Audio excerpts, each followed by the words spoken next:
Bonjour, bonsoir à toi et bienvenue sur ce nouvel épisode de Veritas Obscura. Aujourd'hui, nous allons découvrir ensemble d'étranges et parfois très anciennes coutumes qui continuent de nos jours à lier des populations autour d'un événement commun.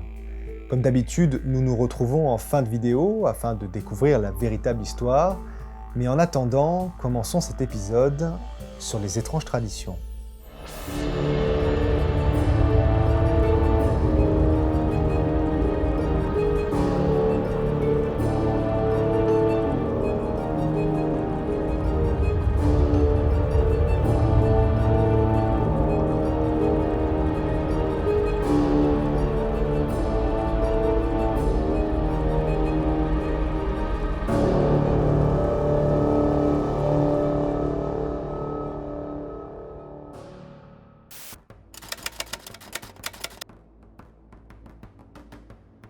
Pour cette histoire, voyageons ensemble à destination du Tibet, au nord de l'Himalaya.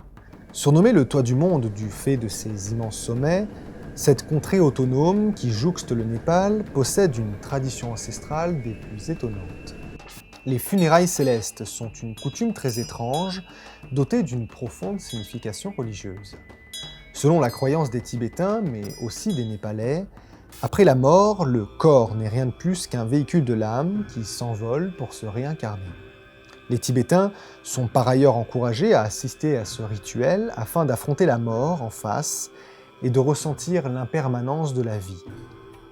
Seules les populations ordinaires qui ont plus de 18 ans, qui ne sont pas des femmes enceintes ou des personnes malades, ont droit à ces funérailles.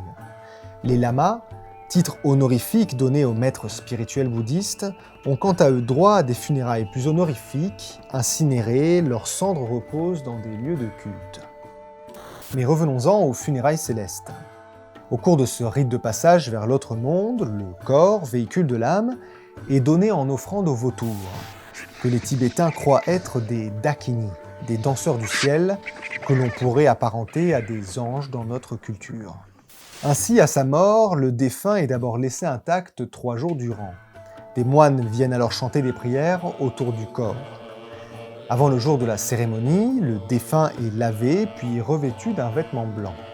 Il est alors placé en position fétale, celle de notre naissance. Des moines entament alors une procession, chantant pour guider l'âme du défunt jusqu'à sa prochaine demeure.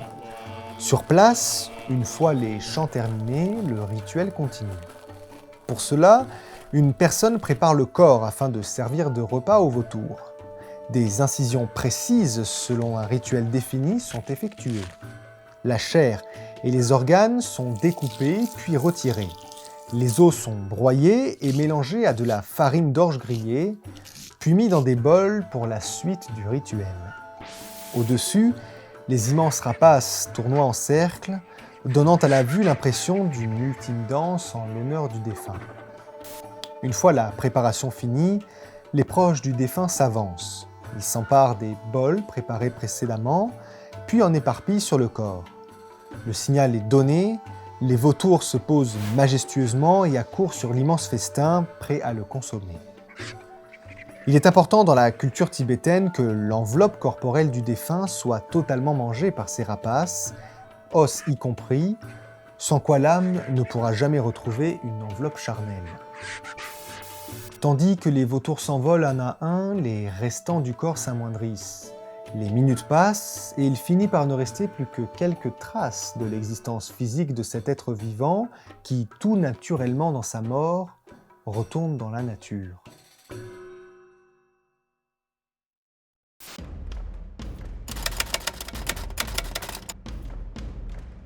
D'anciennes et nombreuses traditions sont souvent rattachées aux grands peuples africains, la plupart marquant le passage à la vie adulte par des cérémonies plus ou moins étranges. Le peuple Nakuru, composé, à l'instar des Maasai, de gigantesques guerriers aguerris, habite un petit village au nord-ouest de Nairobi, au Kenya. Ces fiers soldats surentraînés, qui surplombent les grands plateaux africains, ont un rituel de passage à la vie adulte assez douloureux. Les jeunes hommes débutent leur entraînement à l'âge de 6 ans. Maniement de l'arc, chasse, garde sont les nombreuses fonctions qui les attendront à l'âge adulte. Ils acquièrent de nouvelles compétences à mesure que les années passent, et à l'âge de 15 ans, ceux-ci sont fin prêts. Il leur suffit juste de passer une dernière étape, symbolique évidemment, pour devenir adultes aux yeux de leur tribu et de leurs ancêtres. Pour cela, il faut attendre la première pleine lune d'été. Cet astre pour les Nakuru représente la force et le courage, et c'est rendre honneur à notre satellite naturel que de procéder à la Yoruba, la relève des jeunes hommes en sa présence, sans voile aucun. Les jeunes guerriers se préparent à cette cérémonie près de 2 mois à l'avance. Ils doivent fabriquer leur propre arc en bois de tonké, un arbre fruitier immense pouvant atteindre près de 15 mètres et qui recouvre certaines plaines du Kenya. À cela, ils doivent ensuite se faire tatouer, pour qu'ils n'oublient jamais d'où ils viennent, malgré les embûches qui se dresseront sur leur route. Enfin, ils doivent s'entraîner à une danse traditionnelle réservée à cet événement, dans lequel ils revêtissent de longs habits traditionnels. Le soir du rituel, les femmes préparent du namia choma, un plat à base de viande grillée de mouton et saupoudrent dessus des copeaux de fèves de tonka, censés rendre les jeunes garçons plus forts pour accéder à l'état d'homme adulte une fois le rituel fini. La lune pointe le bout de son nez, les tambours se lancent, les jeunes garçons dansent autour de fumoirs remplis de feuilles légèrement hallucinogènes, et s'en vient l'épreuve finale. Car si, jusqu'à présent, tout semblait assez banal, la suite est assez surprenante. Un feu de joie est allumé, la nuit est installée depuis un moment déjà, il est temps pour ces jeunes adolescents de devenir des hommes. Sous le regard impérieux de la lune dans son plus bel apparat, chacun empoigne un couteau cérémonial, respire un bon coup, ramasse leur courage, puis se coupe le petit orteil du pied gauche. Pas le temps de ressentir la douleur, ils se doivent de récupérer leur membre décapité, puis le mettre sur un bout de bâton avant de lentement le faire cuire au-dessus du feu. Une fois leur membre assez cuit, ils se doivent de le manger sous le regard de leur famille et membres de la tribu, au visage impassible. Cette tradition, que l'on pourrait qualifier de cannibale, est pourtant très importante pour les Nakuru. Selon eux, ce pacte de chair, entrepris avec eux-mêmes, leur permettra de toujours se souvenir d'être humbles et forts face à l'adversité. Car s'ils ne peuvent pas se sauver du danger, alors la nature se chargera de les éliminer elle-même.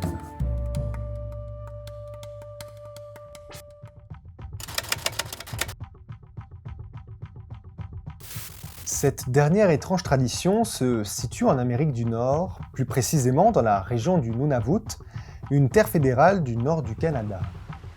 Cette immense toundra est occupée essentiellement par des Inuits qui peuplent les lieux depuis plus de 4000 ans.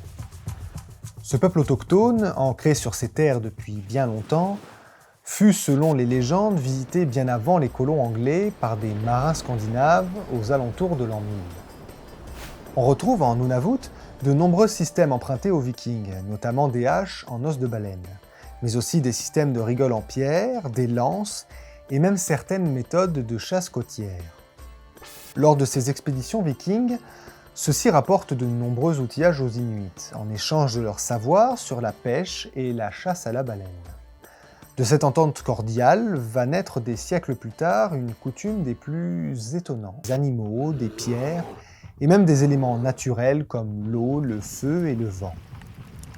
Il se trouve que lorsque les Inuits, décennie après décennie, attendent vainement le retour de ces marins venus d'ailleurs, ce qui était alors réalité finit par devenir légende.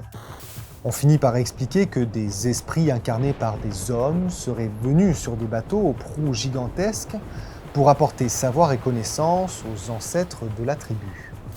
De ces histoires vont naître la tradition du Apik Tornisok, le gentil esprit. Cette grande fête inuite se célèbre au solstice d'été chaque année et dure 21 longues heures, durant lesquelles le soleil flamboie au-dessus de la banquise. Durant ce grand rassemblement, les Inuits chassent l'ours et le cerf pour préparer un immense festin, le seul et l'unique de l'année, et se rassemblent en cercle pour échanger les histoires de ces esprits bravant les mers pour les rencontrer. Au milieu de la journée, cette longue cérémonie prend une tournure un peu plus étrange et singulière. En effet, pour reconstituer ces nombreuses légendes, ils font embarquer sur leurs umiaks, des grands bateaux en peau cousue, des centaines de galets et de pierres, puis lancent les bateaux lestés de roches d'un côté de la rive, pour les faire accoster sur l'autre, où les attendent les Inuits, qui procèdent à un accueil chaleureux de ces galets censés représenter les âmes et esprits vikings venus il y a si longtemps les rencontrer. Après avoir passé quelques heures en leur compagnie, ils remettent les pierres et galets dans les petits oumiaks, puis les envoient vers le large en direction de l'océan, symbolisant le départ des Drakkars vers leur terre natale.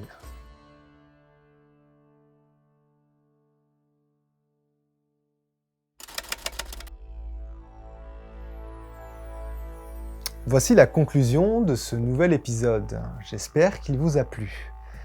Je me suis pour ma part bien amusé à trouver ces étranges traditions et je suis sûr que j'aurai de quoi faire un nouvel épisode tant certaines sont si étonnantes.